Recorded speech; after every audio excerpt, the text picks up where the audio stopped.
Fréquence Drone, l'interview par Thierry Maure. Les UAM et les eVTOL, vous connaissez? L'UAM pour Urban Air Mobility ou encore mobilité urbaine aérienne et l'eVTOL pour Electric Vertical Takeoff and Landing ou encore décollage et atterrissage vertical électrique regroupe l'ensemble des aéronefs télépilotés, voire autonomes du futur. Ces taxis volants et ces nouveaux moyens de livraison seraient donc notre avenir plus ou moins proche. Mais où les faire décoller et où les faire atterrir sans risque pour notre population? Sommes-nous réellement prêts à accueillir ces nouveaux moyens de transport? Un homme, lui, y croit fermement, au point de proposer des infrastructures pouvant accueillir ces nouveaux usages. Laurent Mathiolon, bonjour. Bonjour Thierry. Laurent, tu es le président de la société Acprime, une société de promotion immobilière, et tu as créé dernièrement une start-up Airnova. Cette toute nouvelle société a récemment déposé un brevet en faveur de la mobilité urbaine par voie aérienne. Laurent, comment passe-t-on de l'immobilier à la mobilité urbaine et donc au drone? Eh bien en fait Thierry, je suis très investi dans l'innovation depuis la création d'Acprime il y a un peu plus de 10 ans à Bordeaux. Et dans le cadre de ces réflexions d'innovation, j'en suis arrivé aux problématiques de saturation urbaine et avec la conclusion que le seul espace disponible aujourd'hui, c'est l'air. Et c'est la raison pour laquelle, effectivement, j'ai réfléchi à offrir sur des bâtiments à réaliser, que ce soit au sol ou sur des rooftops de bâtiments urbains, des pistes d'atterrissage pour drones, qu'on appelle plus communément vertiports. Et donc, effectivement, pour accueillir ces nouveaux usages, il faut des infrastructures. Tu as appelé des rooftops. C'est donc un concept que tu as inventé et en tant que promoteur immobilier, c'est quelque chose que tu as mis en place. Exactement, voilà. Donc, j'ai travaillé effectivement sur un concept de bâtiment urbain avec en rooftop, donc au dernier étage, une piste d'atterrissage pour drones, ce qui m'a amené à déposer une demande de brevet en 2020 que j'ai obtenue en avril 2022 pour la France et pour lequel j'ai demandé une extension au niveau européen. Et ce vertiport, il est conçu pour recevoir différents types de drones, des drones médicalisés, des drones transporteurs d'objets, de colis et transport de personnes, et également pour certains d'entre eux, assurer un complément à la défense incendie. Alors, ces vertiports, donc on précise que ce sont des stations de décollage et d'atterrissage verticaux, seront donc implantés dans nos centres-villes. Nous savons tous que les entreprises de logistique cherchent depuis toujours à rationaliser et à rentabiliser le fameux dernier kilomètre. Tes vertiports seraient-ils la solution? Je pense que c'est une bonne solution complémentaire, on va dire, à ce qui existe, mais surtout qui vient désengorger le sol. L'idée étant d'avoir des vertiports, on va dire, en périphérie de ville sur des zones logistiques, là où sont les zones de stockage de matériel divers et variés, et d'assurer par liaison effectivement aérienne par des drones la livraison en centre urbain sur des bâtiments qui permettrait ensuite de recevoir directement les colis. Et ce que nous avons breveté, c'est la possibilité ensuite par ces mêmes colis de les faire cheminer à la verticale jusqu'au sol et de les amener dans des casiers connectés au rez-de-chaussée des bâtiments. Alors tu disais que ces nouveaux bâtiments avec ces vertiports en rooftop seraient donc installés sur des immeubles d'habitation voire de bureaux. Mais comment as-tu résolu en fait les problèmes de cohabitation entre les usagers de ces vertiports et les résidents de ces infrastructures? Alors, ça sera sans doute plus vraisemblablement des bureaux, de l'hôtellerie, des équipements publics, des parkings publics ou autres. Peut-être un peu moins d'habitation, parce qu'effectivement, il y a une cohabitation qui est peut-être un peu délicate, en tout cas pour des habitants. D'autant que pour certains, on assurera une accessibilité H24. Le dispositif, en fait, on vient le plugger en quelque sorte sur une des faces du bâtiment, donc on n'utilisera pas les parties communes du bâtiment, on aura un ascenseur et une desserte des colis qui sont séparés des flux, on va dire, de l'utilisation du bâtiment pour sa fonction principale. Tu viens de l'exposer, en matière aéronautique, la sécurité, c'est pas un vain mot. Ce serait même plutôt une religion dans notre cas. Je suppose que tu mènes des réflexions sur le sujet avec nos instances réglementaires nationales, voire européennes, sur le fait de garantir la sécurité.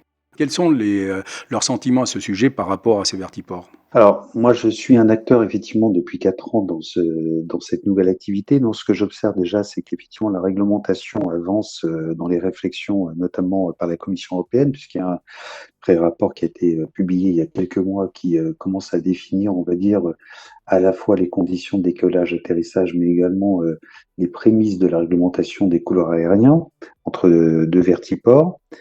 Je lis, comme tout le monde, effectivement, dans la presse, qu'effectivement, le sujet semble être de plus en plus d'actualité, puisqu'on a l'exemple des JO 2024 avec les premiers transports d'athlètes et certaines compagnies qui prévoient effectivement d'exploiter dès 2025 des lignes aériennes pour le transport de personnes.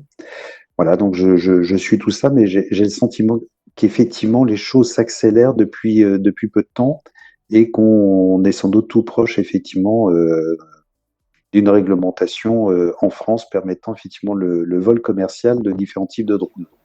Alors je pense en France et en Europe, hein, pour être plus large, parce que Bien aujourd'hui c'est sûr. l'EASA qui a la mainmise sur tout ça. Alors il y aura prochainement effectivement des couloirs aériens dits basse hauteur pour réguler la circulation de ces nouveaux drones, taxis et livraisons. Est-ce que tu peux nous en dire plus sur ces fameux couloirs basse hauteur? Alors là, nous aussi, on a pris, on va dire, ce qui nous semble être la future réglementation, donc à partir de 50 jusqu'à 120 mètres de hauteur par rapport au terrain naturel, au-dessus des grands espaces naturels, les fleuves, les forêts, la mer, lorsqu'il y en a, mais également des grandes artères urbaines. On ne volera pas au-dessus des bâtiments, on va dire, occupés, mais on volera au-dessus d'espaces où le sol n'est pas occupé effectivement par différents types de constructions. Donc, chaque fois qu'on étudie un site, on regarde si nous sommes bien connectés sur futur site sur l'un de ces axes et on va dessiner des lignes pour permettre d'aller d'un vertiport à un autre dans les caractéristiques d'usage d'utilisation que je viens d'indiquer. Alors Laurent, donc en préparant cette émission, on avait abordé le sujet de la première liaison Bordeaux-Toulouse que tu envisages avec un drone taxi. À quel horizon penses-tu que nous pourrions voir se concrétiser cette toute première ligne en France? Alors, cette première ligne, elle est liée à deux choses. La réglementation, on vient d'en parler. Effectivement, elle avance à grands pas. Ensuite, il y a le matériel. Donc, ce que j'observe, c'est on est en relation avec plusieurs industriels qui sont en phase d'élaboration, voire même pour certains de préparation de leur certification. Donc, on nous annonce des certifications à l'horizon 2023-2024 pour les plus avancés, peut-être un peu plus tard pour les autres. Donc, une fois que le matériel va être disponible et pour faire une liaison Bordeaux-Toulouse, effectivement, il nous faudra des appareils disposant d'une réserve d'énergie conséquente. Donc, plusieurs sont en train de travailler sur un système hybride électrique et hydrogène pour assurer, avant que les batteries n'aient fait encore un bond technologique qui permette effectivement une durée de vol un peu plus importante. Donc ça, c'est effectivement dans les toutes prochaines années. Mais pour autant, une fois que la réglementation est en place, que les appareils sont certifiés et qu'ils sont d'une portée suffisante d'environ 300 km, encore faut-il avoir des infrastructures pour décoller et atterrir. Et c'est là que Air Nova a tout son sens, puisqu'effectivement, notre objet, c'est de créer un réseau d'infrastructures pour drones et qui devienne le premier réseau en France. Donc, on travaille sur plusieurs régions. Tout d'abord sur la région Nouvelle-Aquitaine. On a aujourd'hui un peu plus de 5 sites en phase d'étude et au total, sur l'ensemble du territoire national, une dizaine de sites. Et j'ai prévu, après avoir commencé un maillage sur le territoire où je suis installé à Bordeaux, c'est-à-dire la Gironde, de m'intéresser à Toulouse et au Pays de la Loire, à l'aire nantaise, à partir de la fin de cette année, au tout début 2023. Voilà. Donc, il me semble tout à fait vraisemblable d'envisager que avant 2030, effectivement, on puisse décoller d'un vertiport Air Nova et se rendre de Bordeaux à Toulouse ou de Toulouse à Bordeaux. Bien. Et tu le sais, je te l'ai dit en préparant cette émission, si tu as besoin de quelqu'un pour faire la première ligne, je suis preneur, hein. Donc, C'est bien noté. voilà. Alors, revenons un instant sur les drones de livraison. Cela a certainement créé un trafic relativement important. Mais si on se passe du côté des riverains et surtout des résidents, vont-ils accepter ces nouvelles potentielles nuisances? Tout d'abord, déjà, on essaye de positionner les vertiports, comme j'expliquais, en milieu urbain, non pas sur des bâtiments de logement, mais plutôt sur des bâtiments tertiaires ou d'activités, en tout cas où il n'y a pas d'habitation en dessous. Et lorsqu'on le peut, en tout cas lorsqu'on a différentes options, on essaye de positionner ce même bâtiment, on va dire, un petit peu éloigné, en tout cas pas connecté directement aux habitations. On va dire c'est plutôt des règles de bon sens, en tout cas à chaque fois que nous avons cette possibilité. Ensuite, les couloirs que je viens d'indiquer, ils ne passeront pas au-dessus des bâtiments. Ils sont à une hauteur supérieure à ceux des habitations. 50 mètres et plus, en dehors de quelques exemples comme la Défense, on a rarement des bâtiments aussi hauts. Qui plus est, les drones, ce sont des appareils qui ne sont pas très bruyants, contrairement à d'autres engins volants. Je pense à l'hélicoptère et encore plus à l'avion. Donc là, on n'est pas du tout dans le même niveau de contrainte. Donc évidemment que dans un premier temps, le grand public va se questionner. Donc on va plutôt commencer à habituer le grand public à voir passer des drones médicalisés où il n'y aura pas un flux très conséquent. Et donc on va habituer le grand public à voir des drones transporteurs de matériel d'urgence, mais également transporteurs de personnes. Et par la suite, on va dire le même type de drones seront pour des portées, on va dire non médicalisées, mais occuperont, on va dire, le même espace aérien avec une progression petit à petit, effectivement, dans la fréquence d'utilisation de ces mêmes couloirs. C'est comme tu dis, habituer les riverains à voir passer des drones, c'est surtout aussi pour leur démontrer qu'il n'y a pas de risque majeur avec ce genre de drone et de montrer aussi la grande fiabilité de ces engins-là, puisqu'ils seront quand même des appareils certifiés. Hein. Bien sûr. Et les certifiés, c'est ceux vers lesquels toi tu orientes en fait tes vertiports. Exactement. Bien. Alors, Laurent, tu as eu des contacts avec la start-up allemande, le Volocopter, concepteur d'un eVTOL, hein, et qui a levé dernièrement 170 millions de dollars en vue de la certification de son taxi volant. Justement, on parlait de certification. Donc, les rooftops que tu prévois d'implanter, se sont-ils basés sur ces 3 modèles de Volocopter, hein, notamment l'eVTOL, le VoloCity, pour tout ce qui est interurbain, le VoloConnect pour les vols interagglomération, on va dire par exemple le Bordeaux-Toulouse, et le Volodrone qui est destiné, lui, au transport de marchandises. Est-ce que c'est ça que tu as pris comme modèle pour pouvoir créer ou concevoir tes vertiports? Tout à fait. Alors, on est en contact avec d'autres fabricants également de drones, mais notamment Volocopter, effectivement, qui est l'un des plus avancés, on va dire, le plus proche à la fois de la certification et qui offre une pluralité, on va dire, de produits. Donc, ça, c'est intéressant pour nous d'être en contact avec une société comme Volocopter. Donc nous, on a conçu effectivement l'ensemble de nos vertiports pour recevoir tous les engins que tu viens de citer, mais également, je dirais, ceux de la génération 2030, avec ses portées, on va dire, plus importantes, et un poids surtout, parce que il y a surtout une question de poids significatif. Donc on imagine 8 à 9 tonnes maximum de surcharge sur le rooftop d'un bâtiment urbain, mais également les capacités de recharge électrique. Donc là, les appareils pas retenu, enfin tous les fabricants, pardon, n'ont pas retenu la même technologie. C'est un petit peu comme au début de la voiture électrique, hein, où chaque constructeur avait presque sa propre prise de recharge. Bon, donc nous, on se doit dans un premier temps effectivement d'être le plus ouvert en termes de système aux différents acteurs du marché.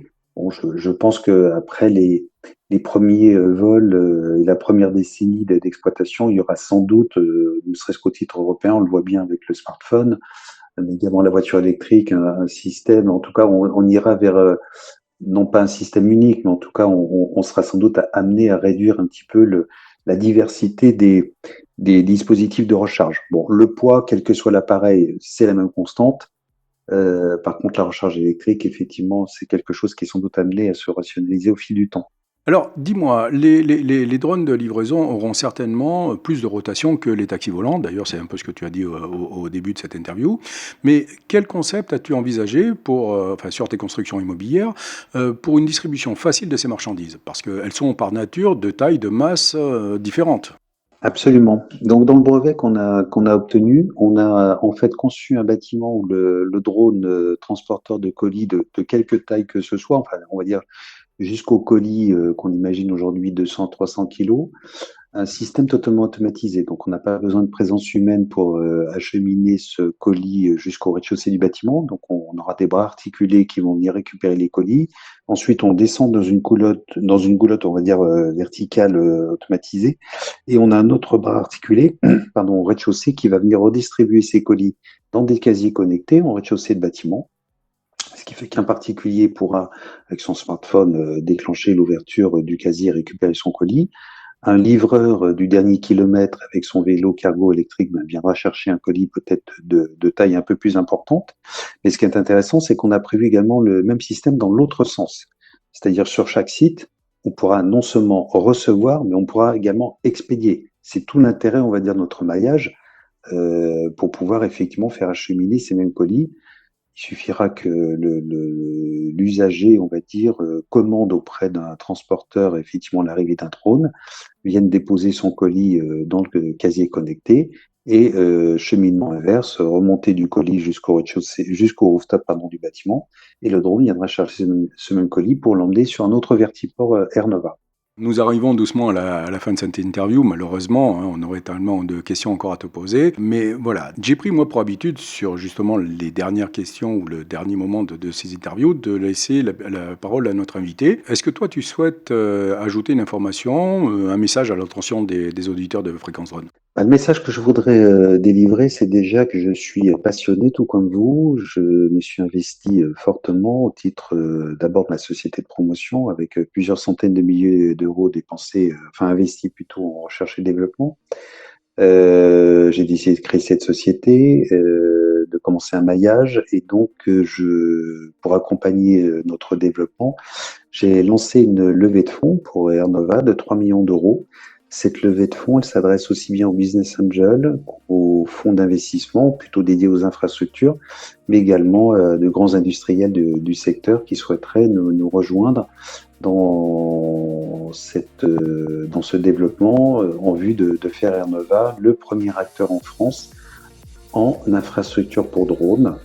Et je répète, donc drone médicalisé, drone transporteur de colis, drone transport de personnes et également drone pour la sécurité incendie. Eh bien écoute, c'est tout le mal qu'on te souhaite, c'est d'obtenir cette levée de fonds parce que ce projet me semble être très intéressant. En tous les cas, merci Laurent pour toutes ces explications et surtout merci d'avoir partagé tes projets et concepts avec nos auditeurs. Eh bien merci beaucoup Thierry et à très bientôt. Eh bien, à très bientôt. Et si vous aussi, comme Laurent, vous êtes acteur de la filière drone et que vous souhaitez vous exprimer sur l'antenne de Fréquence Drone, notre micro vous est ouvert. Contactez-nous donc via notre site web, fréquence-drone.fr, ou sur notre boîte mail, contact@fréquence-drone.fr. Merci à toutes et à tous. Rendez-vous lors de notre prochaine interview. À très vite. Merci. Merci Thierry. Fréquence Drone, la première web radio francophone dédiée aux télépilotes et acteurs des filières drones aériens, terrestres, aquatiques et subaquatiques.